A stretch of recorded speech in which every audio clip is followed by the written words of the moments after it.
Hi, my name is Deshmon Reed. I am the managing member of D. Reed Associates accounting firm located and based here in Fort Worth, Texas. I want to give a couple of tips to small business owners about documentation, about expenses, about paperwork.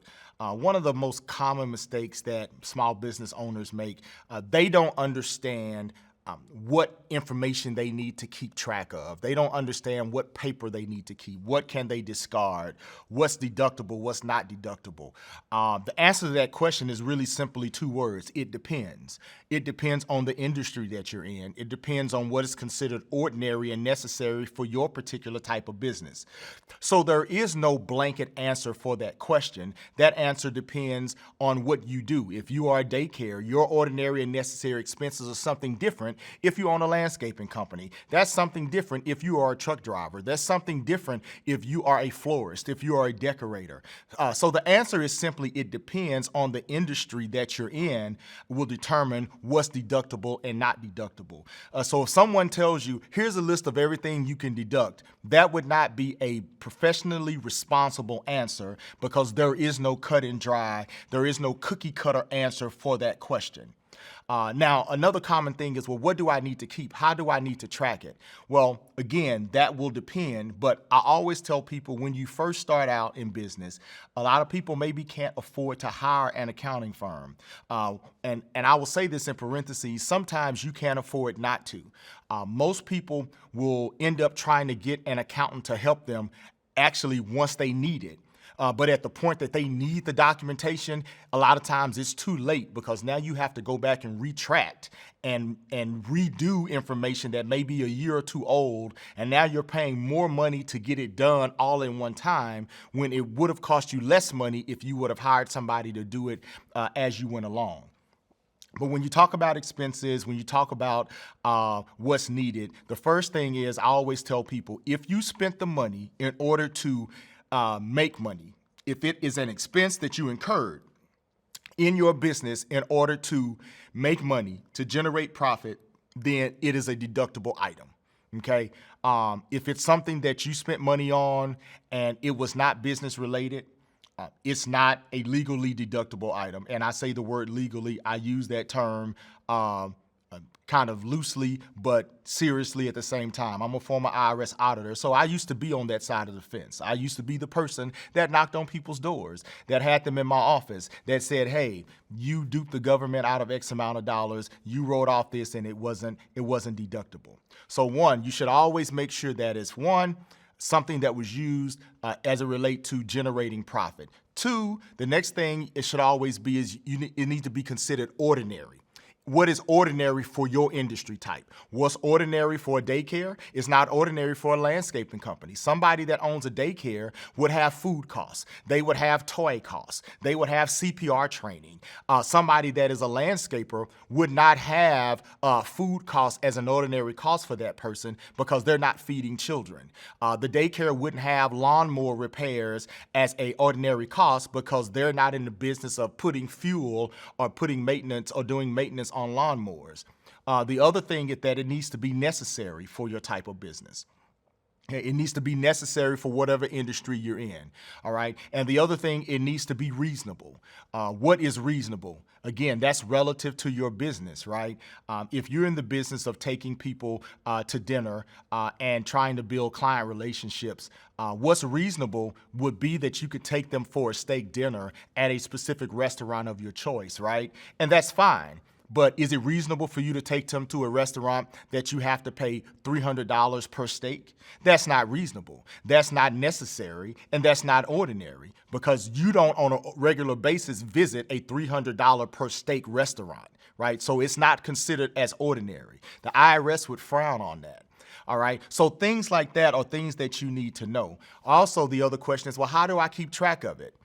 If you don't have the resources to subscribe to something like a QuickBooks, which is the #1 accounting software for small businesses, or some similar format software of that nature, I always recommend putting it in an Excel spreadsheet. Excel won't let you down, right? You can just put the date, you can put who you paid, you can put the amount, and you can put what it's for, right? And at least you have all that in one place. But if you're just not a good paperwork person, if that's just not your thing, and some small business owners are just not. They're not an administrative guru. That's not what they do. They can invent a business, they can go make money, but when it comes to paperwork, they are horrible at it, right? And it's okay, because the first thing I always tell all of my clients is you have to be smart enough to know what you don't know. And if you're not smart enough to know what you don't know, you're destined to fail. You have to know what you're good at, you have to know what you're great at, and then you have to understand what you're mediocre at. And you have to figure out how to pay people to do the things that you're mediocre at, and even pay people to do the things that you're good at, so you can spend your time, energy, and resources doing the things that you're great at. Because the great thing will cause you to make money, but spending time on the mediocre things will cause you to lose money. Right? I am an avid I can do IT. I love IT. I can hook up my computers and all that kind of stuff. But why would I do that? Why would I spend 6-7 hours a day trying to reroute my computers in my office, trying to do all of my networking things, when I could be spending that time billing a client X amount of dollars an hour, right? I'm wasting resources by doing something that I'm so at, that I can get by at, versus doing something that I'm great at, right? And so you have to be smart enough to know how to do that. But if you are administratively paperwork challenged and that is not your thing, the one thing I always tell every small business owner, have a dedicated bank account. That all you do with that bank account is run all of your income for the business out of that account, and you run all of your expenses for the business out of that account. And so the question typically is asked, well, what do I do if that's my only income and I've got to pay, I need to pay my house note, or I need to pay my car note, or I need to go put gas in my car, or I need to go grocery shopping. Well, then at that point, you simply have a personal bank account that you've always had. You simply just transfer money from your business account to your personal account, and then you pay all of your applicable personal expenses from your personal account. But you don't pay any of the personal expenses out of the business account. And if you do that, that business account will be your friend, and it will be your accountant's friend at the end of the year. Why do you say that? I'm glad you asked. The reason why I say that is that at the end of the year, wherever you bank, you can log into your bank account. And you can say, give me a spreadsheet of everything that happened from January 1st to December 31st. And it will give you every transaction that happened at your bank account for the year, assuming that you only use it for business and that you only transfer money out of that account for personal things. And if the company is short on money and you need to infuse money into it, you can simply transfer money back in, right? And if you do that, then if you convert that spreadsheet, you now have all of your income for the entire year in one place. You have all of your expenses all in one place. And all you have to do now is give that spreadsheet to a trusted accountant, somebody who actually knows what they're doing, and they can be able to take that information, decipher that information, and then translate that information into something that goes on the tax return.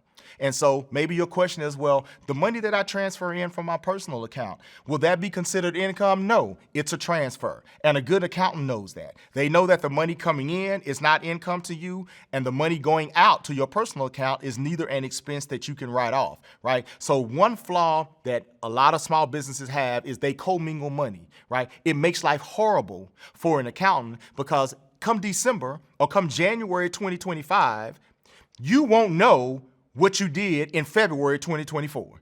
You have no idea. You have no idea what you spent this money on. When you went to Walmart, I was buying office supplies at Walmart because I needed to go make a paper run. I needed to get some pens. I needed to get some Post-it notes. Or were you in Walmart buying some sneakers for the kids? Were you in Walmart buying a T-shirt for something, or buying a swimsuit, or whatever the case is, right? We don't have that good of memory. We have no idea what we did 10 months ago, 11 months ago. So when you commingle the money, it makes life horrible, and it becomes a guessing game. The IRS does not like for you to guess. They like for you to be positive. They like for you to be positive of what you spent money on and know that you have documentation for it. So I urge you, if you are administratively challenged, get a single bank account. Only use that bank account for business. That will make your life easier. That will make your accountant's life easier in order to help you prepare your tax return, right?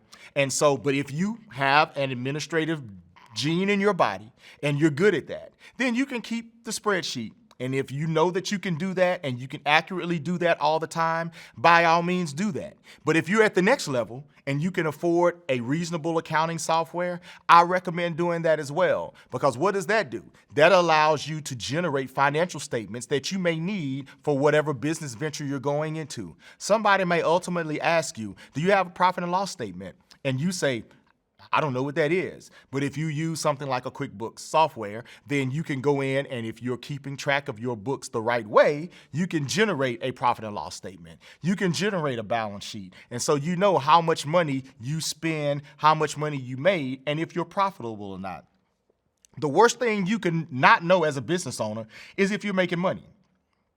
If you are just cycling through money and money's coming in, going out the door, and you figure, oh, I've got enough money to pay everything, that's just because there's just kind of money coming in and going out, and the new money is replacing the other money, and it comes in and out at such cycles that you have no idea whether you're making money or not. But if that money stopped, would there be anything left over? Would it be a profit, or would you be in the negative? That's a question you need to ask yourself. So having financial statements is crucial. Having documentation is crucial. Knowing how much money you spend and how much money you're making is crucial and vital to you being a successful business owner. Right? So that's just another quick tip that I can give you for business owners to know that the documentation, knowing what to write off, it depends. If you ever run into somebody and they tell you they have a list of everything you can write off, run from that person, because that's not the truth. I'm telling you, there is no end all be all, no one list that goes for everybody. There is no such thing. All right, I hope these tips were great. I hope this was wonderful. I hope this was useful. Won't you go and be a successful business owner?